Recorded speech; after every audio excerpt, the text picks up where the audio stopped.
The economy is showing every sign of heading toward a recession in 2026, and most people are going to lose money. But here's the truth, nobody wants to tell you. Recessions are where real wealth is built. While everyone else is panicking and selling everything they own, a small group of people will be quietly setting themselves up to make millions. I'm going to show you exactly how to be in that group. Look, I get it, the word recession sounds scary, but I've been through 5 major market downturns in my investing career, and every single one made me wealthier than I was before. The 2008 financial crisis, the dot-com crash, even the 2020 pandemic drop. Each time I watched people around me lose everything while I came out ahead. Not because I'm smarter than everyone else, but because I understood something they didn't.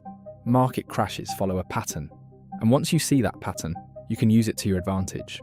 So today I'm breaking down the exact 3-phase system I use to profit from market crashes. By the end of this video, you'll know how to spot the warning signs before everyone else, what to do when the crash actually happens, and how to position yourself for massive gains when the market recovers. This isn't theory. This is the same strategy I've used to build wealth through multiple recessions. So make sure to stay until the end, leave a like, and let's start. Before we get into it, let me give you some context on what we're actually dealing with. There are 3 types of market declines you need to understand.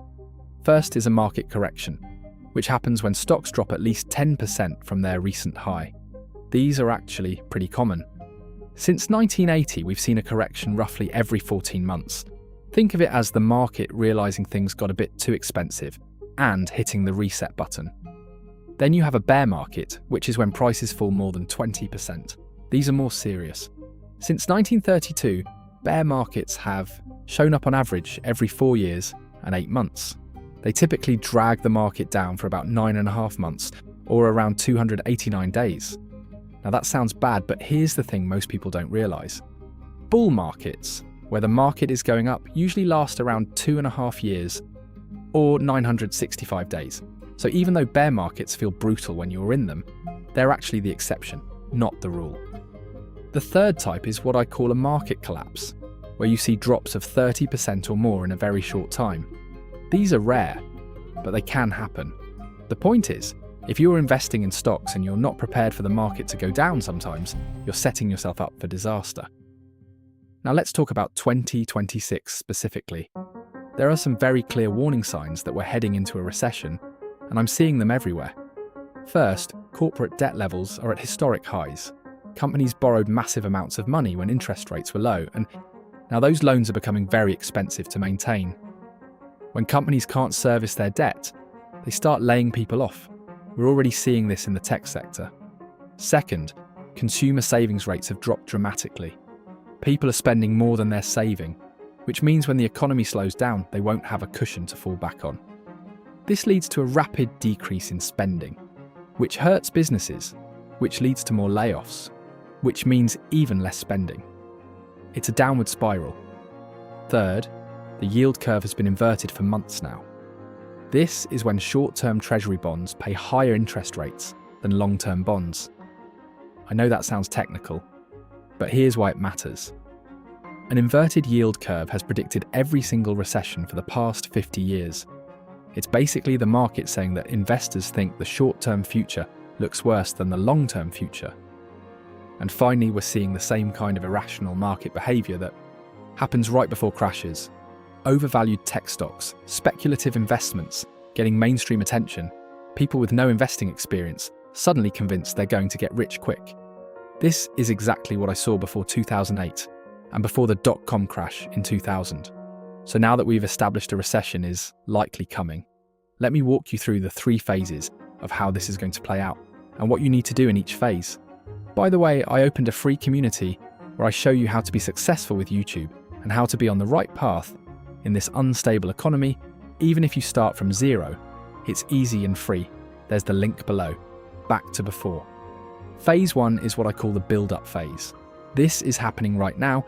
The market is still relatively high, people are still spending money, and most investors think everything is fine. But if you know what to look for, you can see the cracks forming. This is the phase where you prepare. Here's what you need to do right now. First, evaluate your risk level. Be honest with yourself about how much money you can afford to lose. If seeing your portfolio drop by 50% would make you panic and sell everything, then you're taking too much risk. I've seen this happen to so many people. They invest aggressively when the market is going up, then completely fall apart when it goes down. Don't be that person. Second, if you are using leverage or margin to invest, start reducing it now. Leverage can accelerate your gains, but it can also wipe you out completely. Here's what happens. Let's say you borrow money to buy stocks, and those stocks drop by 40%. Your broker is going to issue a margin call, which means you have to pay back what you borrowed immediately. If you can't, they'll sell your stocks at the absolute worst time to recover their money. I've watched millionaires become broke overnight because of this. It's not worth the risk. Third, start building cash reserves beyond your normal emergency fund. I'm not talking about your 3 to 6 months of living expenses you should already have. I'm talking about additional cash specifically for investing during the crash. In 2007, I started doing this even though the market was still going up. People thought I was crazy for leaving money in the bank instead of investing it. But when 2008 hit, I had the cash ready to buy assets at rock bottom prices while everyone else was scrambling. Here's a specific number to aim for.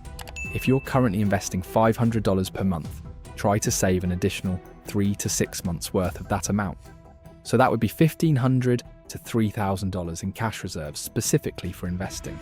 Keep this in a high-yield savings account where it's earning interest, but still immediately accessible. Fourth, diversify your investments now, before the crash. This is critical. A lot of people do really well with 1 or 2 stocks and end up with most of their money concentrated in just a couple companies. That's extremely dangerous. During a crash, you never know which sector is going to get hit the hardest. In 2008, financial stocks dropped way more than consumer staples. In 2020, travel and hospitality got destroyed while tech stocks actually went up.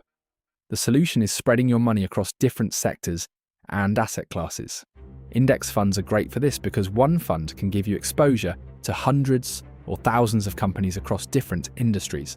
But also consider adding bonds, real estate investment trusts, and even some international exposure.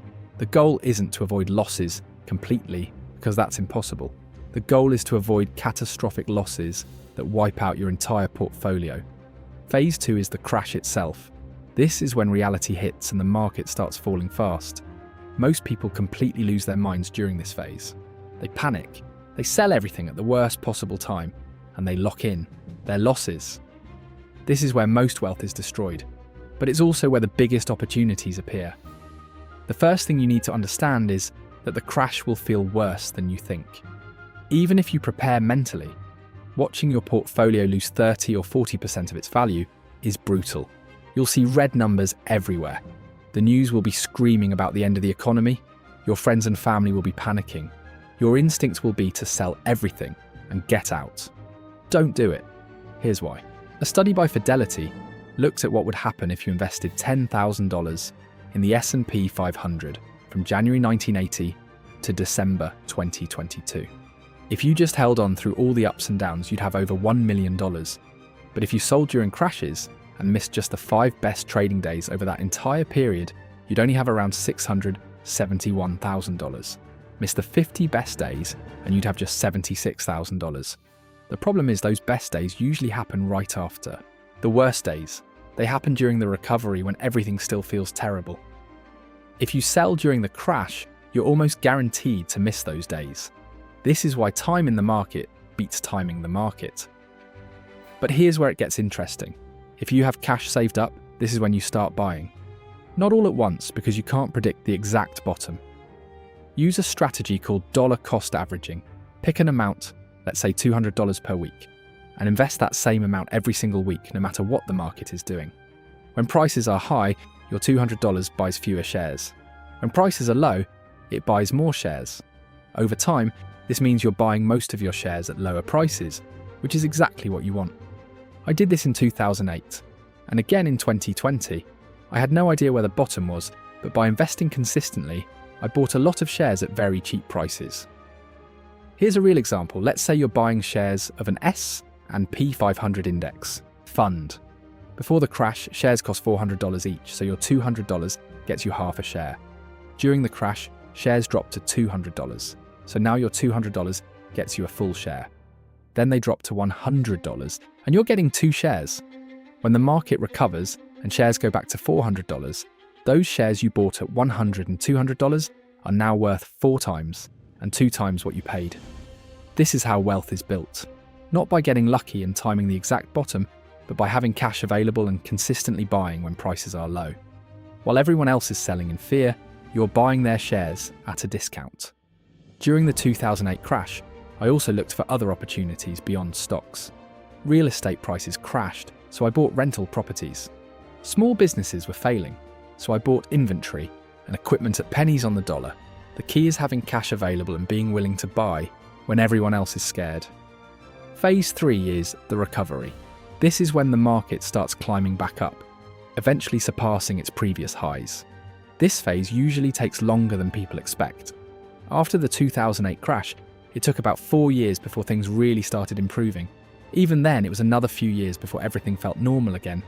But here's what happens if you follow the strategy from phases 1 and 2. You protected your existing investments by diversifying and not panic selling. You bought additional shares at low prices during the crash. Now, as the market recovers, all those shares you bought at discounted prices are growing in value. Let's put some real numbers to this. Say you had $10,000 invested before the crash. The market drops 40%, so your portfolio is now worth $6,000. But you didn't sell. You also had $3,000 in cash, saved up that you invested during the crash using dollar cost averaging. As the market recovers and goes back to its previous level, your original $10,000 investment is worth $10,000 again. But that $3,000 you invested during the crash, when prices were 40% lower, is now worth $5,000. So your total portfolio is now worth $15,000 instead of the $10,000 you started with. That's a 50% gain, and that's assuming the market just gets back to where it was. Usually it goes higher. This is exactly what happened after 2008, after the dot-com crash, and after the 2020 pandemic drop. The people who panicked and sold lost money. The people who held on broke even eventually. But the people who had cash ready and bought during the crash made significant gains. Now, I want to be very clear about something. This strategy requires discipline and patience. You can't panic. You can't try to time things perfectly. You need to trust the process and stick to your plan even when everything feels like it's falling apart. That's hard. It goes against every instinct you have. But it's also how real wealth is built. One more thing I want to mention. Some people like to short stocks during crashes, which means betting that prices will go down. Investors like Michael Burry made fortunes doing this during the 2008 crisis. But I don't do it, and I don't recommend it for most people. It's extremely risky and requires very specific knowledge and timing. You can lose unlimited amounts of money if you're wrong. The strategy I've outlined is much safer and has been proven to work over decades. So here's your action plan for the 2026 recession. Right now, during phase 1, reduce your risk levels. Cut back on leverage if you're using it. Start building extra cash reserves beyond your emergency fund. Diversify your portfolio across different sectors and asset classes. When phase 2 hits and the market crashes, hold your existing investments. Don't panic sell. Start buying quality investments, using dollar cost averaging with the cash you saved up. Then during phase 3, the recovery, watch as your patience and discipline pay off with significant gains. The 2026 recession is coming. You can either be one of the people who loses money, or you can be one of the people who uses it to build wealth. The choice is yours, but you need to start preparing now. Oh, anyway, I opened a new completely free community where I explain how to create and scale your YouTube channel. After an experience with over 10 successful channels, there I will give you all my strategies and tips to monetize and scale your faceless YouTube channel, and I will help you step by step, since YouTube is the golden opportunity of 2026 if done well. I'm waiting for you. Just a reminder, I'm not a financial advisor. This video is for educational purposes only, and any results depend on your own decisions and actions.